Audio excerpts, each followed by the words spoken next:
Good morning. നമ്മളിന്ന് പറയാനായിട്ട് പോകുന്നത് വിവോക്ക് dialysis second sem clinical dialysis എന്ന് പറഞ്ഞ സബ്ജക്റ്റിലെ യൂണിറ്റ് 1 ബാക്കിയുള്ള പോർഷൻസാണ് നമ്മളിന്ന് പറയുന്നത്. അതിൽ ഫസ്റ്റ് പറയുന്നത് മസിൽ ക്രാംസിനെ കുറിച്ചിട്ടാണ്.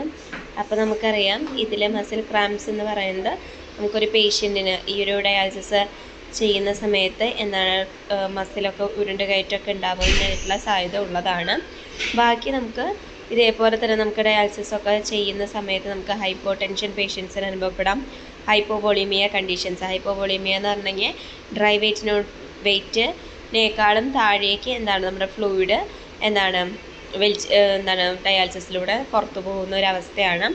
പിന്നെ ഹൈ അൾട്രാ ഫിൽട്രേഷൻ റേറ്റ് വന്നു കഴിഞ്ഞിട്ടുണ്ടെങ്കിൽ എന്ത് സംഭവിക്കും? ലാർജ് വെയിറ്റ് ഗെയിൻ നമുക്ക് ഉണ്ടാവും. പിന്നെ ഇങ്ങനെയുള്ള and use of low sodium in dialysis solution.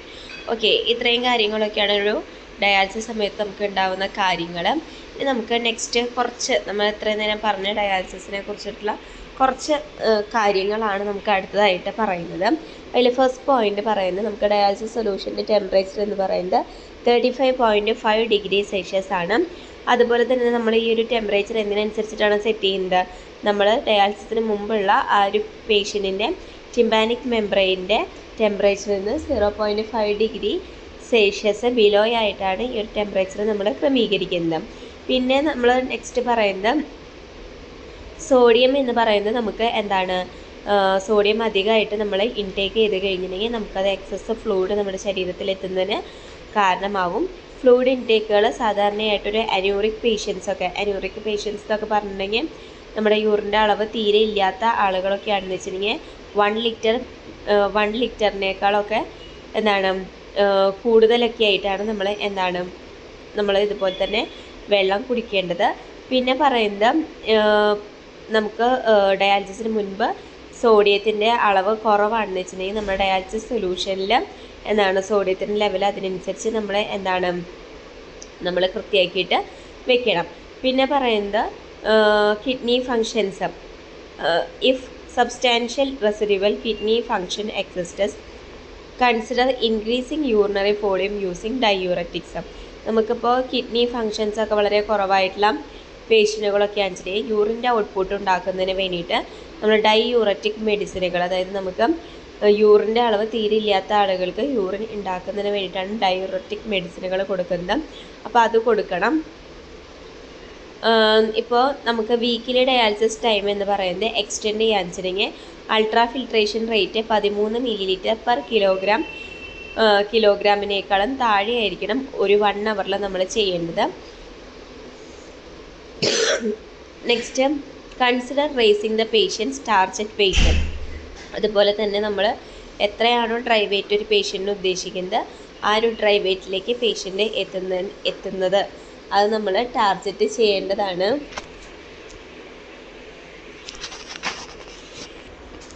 അടുത്തതായിട്ട് നമ്മൾ പറയുന്ന പോയിന്റ് എന്ന് പറഞ്ഞിട്ടുണ്ടെങ്കിൽ നമ്മുടെ ഡയാലിസിസ് സൊല്യൂഷൻ്റെ വോളിയാണ് പറയുന്നത്. 140 to 145 mm ആണ് ഡയാലിസിസ് സൊല്യൂഷൻ നമുക്ക് വേണ്ടത്. പിന്നെ നമുക്ക് ഇൻട്രാഡയലൈറ്റ് വെയിറ്റ് ഗെയിൻ എന്ന് പറയുന്നത് is not a problem if a higher intradialytic weight gain is present consider cautiously lowering dialysis sodium level. അപ്പോൾ നമുക്ക് ഹൈ ആയിട്ടുള്ള ഇൻട്രാഡയലൈറ്റിക് വെയിറ്റ് ഗെയിൻ നമുക്ക് പ്രസൻറ്റ് ആണെന്നുണ്ടെങ്കിൽ നമുക്ക് ഡയാലിസിസ് സൊല്യൂഷനിലെ സോഡിയം ലെവൽ നമ്മൾ എന്ത് ചെയ്യണം? കുറയ്ക്കേണ്ടതാണ്. നെക്സ്റ്റ് പറയുന്നത് ആൻറ്റി ഹൈപ്പർടെൻസീവ് മെഡിക്കേഷൻസ് നമുക്ക് കൊടുക്കണം. Not before dialysis change give daily dose of anti hypertensive medications after not before. അതായത് നമുക്ക് ആൻറ്റി ഹൈപ്പർടെൻസിറ്റീവ് മെഡിക്കേഷൻസ് കൊടുക്കേണ്ടത് എപ്പോഴാണ്? നമ്മൾ ഈ ഡയാലിസിസിന് ശേഷമാണ് കൊടുക്കേണ്ടത്. നമ്മൾ അതിന് മുന്നുള്ള സമയത്തല്ല നമ്മൾ ഈ ഒരു ആൻറ്റി ഹൈപ്പർടെൻസീവ് മെഡിക്കേഷൻസ് കൊടുക്കേണ്ടത്. പിന്നെ നെക്സ്റ്റ് പറയുന്നത് assess the benefits of a pre dialysis haemoglobin level. നമുക്ക് പ്രീ ഡയാലിസിസ്, അതായത് നമുക്ക് ഡയാലിസിസിന് മുമ്പുള്ള ഹീമോഗ്ലോബിൻ്റെ ലെവൽ എന്ന് പറയുന്നത് 10 തൊട്ട് 11 g/dL വേണം. പിന്നെ നമ്മൾ ഈ ഡയാലിസിസ് ചെയ്യുന്ന സമയത്ത് ഓറലി നമ്മൾ ഫുഡോ അല്ലെങ്കിൽ ഗ്ലൂക്കോസോ ഒന്നും കൊടുക്കാനായിട്ട് പാടില്ല. or immediately preceding dialysis to hypertension prone patients. അപ്പം നമുക്ക് ഇമ്മീഡിയറ്റ്ലി പ്രിസീഡ് അതായത് നമുക്ക് ഹൈപ്പോടെൻഷനൊക്കെ ഉള്ള പേഷ്യൻസിന് എന്താണ് ഈ ഒരു രീതിയിൽ നമുക്ക് ഹൈപ്പോടെൻഷൻ പ്രോൺ പേഷ്യൻസിന് നമുക്ക് ഇതേപോലെ തന്നെ ഫുഡോ അല്ലെങ്കിൽ ഗ്ലൂക്കോസോ ഡയാലിസിസ് സമയത്ത് കൊടുക്കാനായിട്ട് പാടില്ല. പിന്നെ നമ്മൾ ഡയാലിസിസ് ചെയ്തുകൊണ്ടിരിക്കുന്ന സമയത്ത് എന്താണ് ബ്ലഡ് വോളിയം മോണിറ്റർ നമ്മൾ ഉപയോഗിച്ചിട്ടുണ്ടായിരിക്കണം. പിന്നെ മിഡോട്രൈൻ അല്ലെങ്കിൽ സെട്രാൻ നമ്മൾ ട്രയലായിട്ട് യൂസ് ചെയ്തിട്ടുണ്ടായിരിക്കണം. പിന്നെ പറയുന്നത് consider use of higher potassium dialysis solution if pre dialysis level എലോ.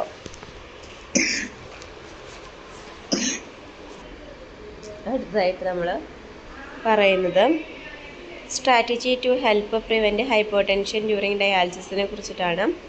അപ്പോൾ അതിൽ these factors all tend to favour vaso construction resulting in muscle hypo perfusion. നമുക്ക് അതായത് വാസോ കൺസ്ട്രക്ഷൻ സമയത്ത് ആ വാസോ കൺസ്ട്രക്ഷൻ്റെ ഫലമായിട്ട് എന്താണ് മസിൽ ഹൈപ്പോ പെർഫ്യൂഷൻ ഉണ്ടാകുന്നതിനും അത് എന്താണ് നമ്മുടെ മസിൽ റിലാക്സേഷനും കാരണമാവുന്നുണ്ട്.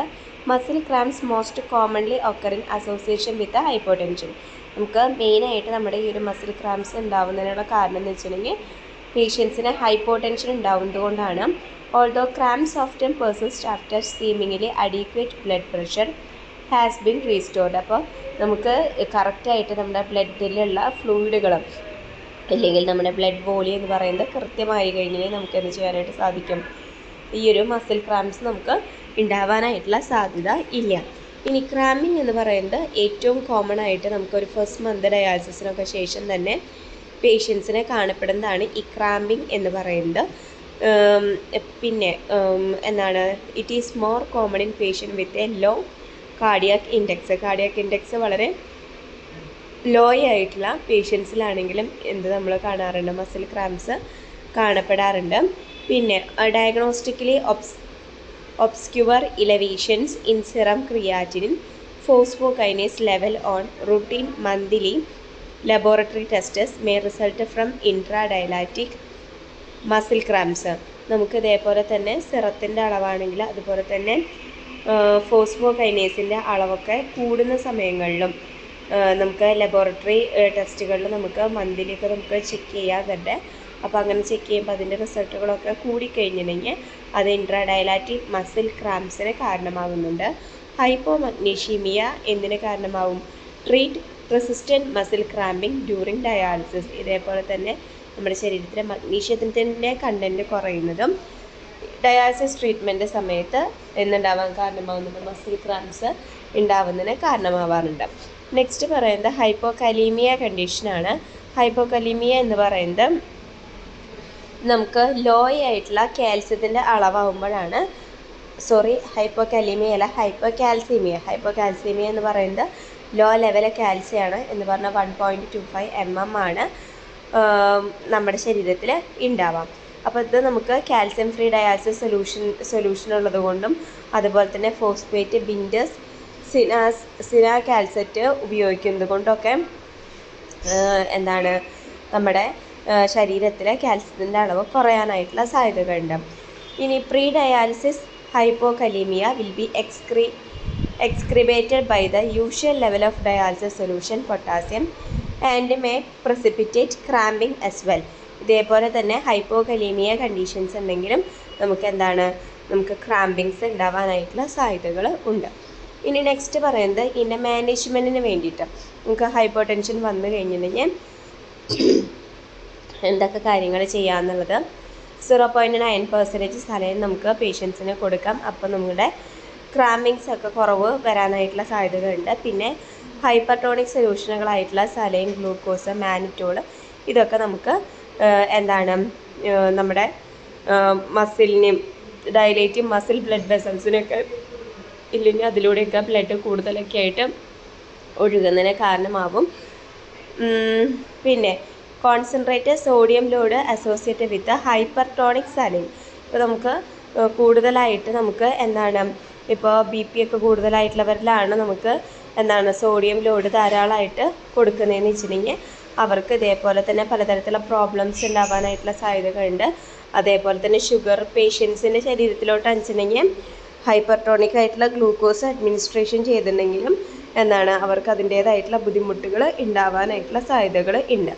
ഇനി മാനിറ്റോൾ എന്ന് പറയുന്നത് ഇതേപോലെ തന്നെ പേഷ്യൻസിന് ഹൈപ്പർ ടെൻഷൻ്റെ സമയത്ത് കൊടുക്കുമ്പോൾ അത് ഡയാലിസിസ് പേഷ്യൻ്റെ ശരീരത്തിൽ അക്യുമുലേറ്റ് ചെയ്യുന്നതിന് സാധ്യതകളുണ്ട്. പിന്നെ പറയുന്നതെന്ന് വെച്ചാൽ നമുക്ക് ട്രീറ്റ്മെൻറ്റിൻ്റെ അവസാന സമയത്തൊക്കെ നമുക്കിത് യൂസ് ചെയ്യാം. The usual time for the occurrence of cramps.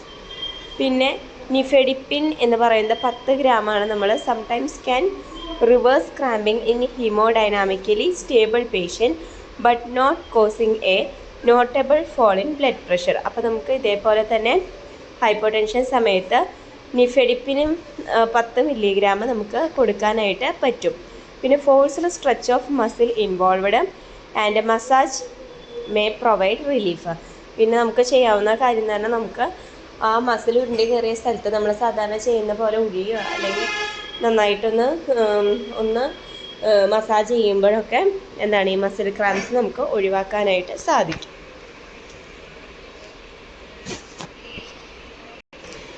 അടുത്തതായിട്ട് നമ്മൾ പറയുന്നത് പ്രിവെൻഷനെ കുറിച്ചിട്ടാണ്. നമ്മുടെ ഈ ഒരു ഹൈപ്പർ ടെൻഷനെ നമുക്ക് കുറയ്ക്കുന്നതിന് വേണ്ടിയിട്ട് എന്തൊക്കെ നമുക്ക് ഇല്ലെങ്കിൽ ആ ഒരു മസിൽ ക്രാംസ് ഹൈപ്പർ ടെൻഷൻ സമയത്ത് മസിൽ ക്രാംസ് നമുക്ക് കുറയ്ക്കുന്നതിന് എന്തൊക്കെ കാര്യങ്ങൾ ചെയ്യാനായിട്ട് സാധിക്കും. ഒന്ന് പറയുന്നത് സ്ട്രെച്ചിങ് എക്സസൈസ് ആണ്. അതായത് നമ്മുടെ മസിൽസ് ഒക്കെ ഒന്ന് റിലാക്സ്ഡ് ആവുന്നതിന് വേണ്ടിയിട്ടുള്ള കൃത്യമായിട്ടുള്ള ഒരു എക്സസൈസ് നമ്മൾ ചെയ്യുക എന്നുള്ളതാണ് പറയുന്നത്. നെക്സ്റ്റ് ഡയാലൈസേറ്റ് സോഡിയത്തിൻ്റെ കാര്യമാണ് പറയുന്നത്. ഇപ്പോൾ നമുക്ക് ക്രാമ്പിംഗ് എന്ന് പറയുന്നത് inversely related to the dialysis solution sodium level. നമ്മുടെ ക്രാമ്പിങ് അല്ലെങ്കിൽ മസിൽ ഉരുണ്ടുകയറ്റമൊക്കെ വരുന്നത് അത് ഇൻവേഴ്സ്ലി റിലേറ്റഡ് ആണ് എന്തിനോട്? നമ്മുടെ ഡയാലിസിസ് സൊല്യൂഷനിലുള്ള സോഡിയം ലെവലിനോട്. ഇപ്പോൾ ഡയാലിസിസിലെ സോഡിയം ലെവലുകൾ കൂടിക്കഴിഞ്ഞിട്ടുണ്ടെങ്കിൽ നമുക്ക് പോസ്റ്റ് ഡയാലിസിസ് തേഴ്സ്റ്റ് ഉണ്ടാവാനായിട്ടുള്ള സാധ്യതകളുണ്ട്. അതുപോലെ സോഡിയം ഗ്രേഡിയൻ്റ് ഡയാലിസിസ് ഒക്കെ ഡെഫിനറ്റ്ലി റെഡ്യൂസ് ക്രാംസ്, അത് നമുക്ക് ക്രാമ്പുകൾ ഒഴിവാക്കുന്നു. അതുപോലെ നമുക്ക് although sometimes at the expense of increasing intradialytic weight gain and blood pressure. Next dialysate മഗ്നീഷ്യത്തിൻ്റെ കാര്യമാണ്. ഇപ്പോൾ പ്രീ ഡയാലിസിസ് ലെവൽ നമ്മൾ മഗ്നീഷ്യം മഗ്നീഷ്യം, കാൽസ്യം, പൊട്ടാസ്യം ഇതൊക്കെ നമുക്ക് ലോ ആയിട്ടുണ്ടെങ്കിൽ നല്ലതാണ്. കാരണം നമുക്ക് ഡയാലിസിസ് നമുക്ക് കൃത്യമായിട്ട് നമുക്ക് ചെയ്യാനായിട്ട് സാധിക്കും. ഇല്ലെങ്കിൽ അത്രയധികം കാര്യം നമുക്കതിൽ നിന്ന് ചെയ്യേണ്ടി വരില്ല, നീക്കം ചെയ്യേണ്ടി വരില്ല. സ്റ്റഡീസ് പറയുന്നത് 0.5 mm ഡയാലിസിസ് സൊല്യൂഷനിൽ നമുക്ക് മഗ്നീഷ്യം എന്ന് പറയുന്നത് 0.375 mm വേണമെന്നാണ് പറയുന്നത്. മഗ്നീഷ്യം സപ്ലിമെൻറ്റ്സ് ഒക്കെ നമുക്ക് have not been shown to be useful in non uremic സബ്സ്റ്റൻസിന് ഒക്കെ നമുക്ക് മഗ്നീഷ്യം സപ്ലിമെൻറ്റ്സ് കൊടുക്കാനായിട്ട് നമുക്ക് പറ്റില്ല. അതുപോലെ മഗ്നീഷ്യം എന്ന് പറയുന്നത് given with a great portion to dialysis patients. ഈ ഡയാലിസിസ് പേഷ്യൻസിന് മഗ്നീഷ്യം ഒക്കെ കൊടുക്കുന്നത് നമ്മൾ വളരെയധികം, ഇപ്പോൾ മഗ്നീഷ്യം മാത്രമായിട്ട് എടുത്ത് കൊടുക്കല്ല, നമ്മളത് എന്തെങ്കിലും മെഡിസിനിലാണെങ്കിൽ ഇല്ലെങ്കിൽ അങ്ങനെയുള്ള ഫുഡുകൾ, അത് ആ ഒരു കണ്ടന്റ് അടങ്ങിയിട്ടുള്ള ഫുഡുകളൊക്കെ കൊടുക്കുന്നത് അത്ര നല്ലതല്ല. The use of OsvaRen as a phosphate binder compared with sevelamer showed no change in the incidence of cramps. അപ്പോൾ നമുക്ക് പലതരത്തിലുള്ള കണ്ടന്റുകൾ അടങ്ങിയിട്ടുള്ള മെഡിസിനുകളാണെങ്കിൽ അല്ലെങ്കിൽ ഫോസ്ഫേറ്റ് ബിൻഡറുകളൊക്കെ ആണെങ്കിലും നമുക്ക് ഈ ക്രാംസിൻ്റെ സമയത്ത് കൊടുക്കാവുന്നതാണ്. അടുത്തതായിട്ട് പറയുന്നത് ബയോട്ടിനാണ്. ബയോട്ടിൻ എന്ന് പറയുന്നത് ഒരു ദിവസം നമ്മൾ 1 മില്ലിഗ്രാമാണ് ബയോട്ടിൻ നമ്മൾ പേഷ്യൻസിന് കൊടുക്കുന്നത്. നമുക്ക് നെക്സ്റ്റ് നമ്മൾ പറയുന്നതെന്ന് വെച്ചിട്ടുണ്ടെങ്കിൽ കാർണിറ്റിൻ, ഓക്സാസെപ്പാം ആൻഡ് വൈറ്റമിൻ ഇ ആണ്. കാർണിറ്റിൻ സപ്ലിമെൻറ്റേഷൻ, അതുപോലെ തന്നെ ഓക്സാസെപ്പാം എന്ന് പറയുന്നത് നമ്മൾ 2 hours ഡയാലിസിസ് സമയത്ത് 5 തൊട്ട് 10 മില്ലിഗ്രാമാണ് കൊടുക്കുന്നത്. വൈറ്റമിൻ ഇ ഇതൊക്കെ നമുക്ക് ഇൻട്രാഡയലാറ്റിക് മസിൽ ക്രാംസിനെ കുറയ്ക്കുന്നു. പിന്നെ കംപ്രഷൻ ഡിവൈസസ് ആണ്.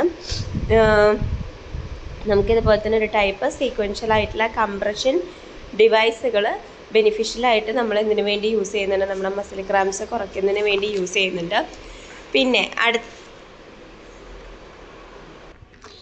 അടുത്തതായിട്ട് നമ്മൾ പറയുന്നത് ക്വിനിനെ കുറിച്ചിട്ടാണ്. ക്വിനിൻ സപ്ലിമെൻറ്റുകളൊക്കെ, ക്വിനിൻ സൾഫേറ്റ് ഒക്കെ നമ്മൾ ഡയാലിസിസിന് മുൻപായിട്ട് കഴിച്ചു കഴിഞ്ഞിട്ടുണ്ടെങ്കിൽ ഡയലാറ്റിക് ക്രാംസിന് അത് പ്രിവെൻറ്റ് ചെയ്യുന്നതിന് കാരണമാകുന്നു. പക്ഷേ നമുക്കത് കഴിക്കുന്നതുകൊണ്ട് എന്താണ് ത്രോംബോസൈറ്റോപീനിയ ഉണ്ടാവാനായിട്ടുള്ള സാധ്യതകളുണ്ട്. അപ്പോൾ അതുകൊണ്ട് തന്നെ നമ്മൾ FDA എന്ന് പറയുന്നത് നമുക്ക് ഈ ഒരു ക്വിനിനെ നമ്മൾ അധികമായിട്ട് ഈ ഒരു സമയത്ത് നമ്മൾ അധികം കഴിക്കുന്നതല്ല. ഓക്കെ, ഇത്രയാണ് മസിൽ ക്രാംസ് എന്ന് പറഞ്ഞിട്ടുള്ള ഭാഗത്ത് നമുക്ക് തന്നിരിക്കുന്നത്.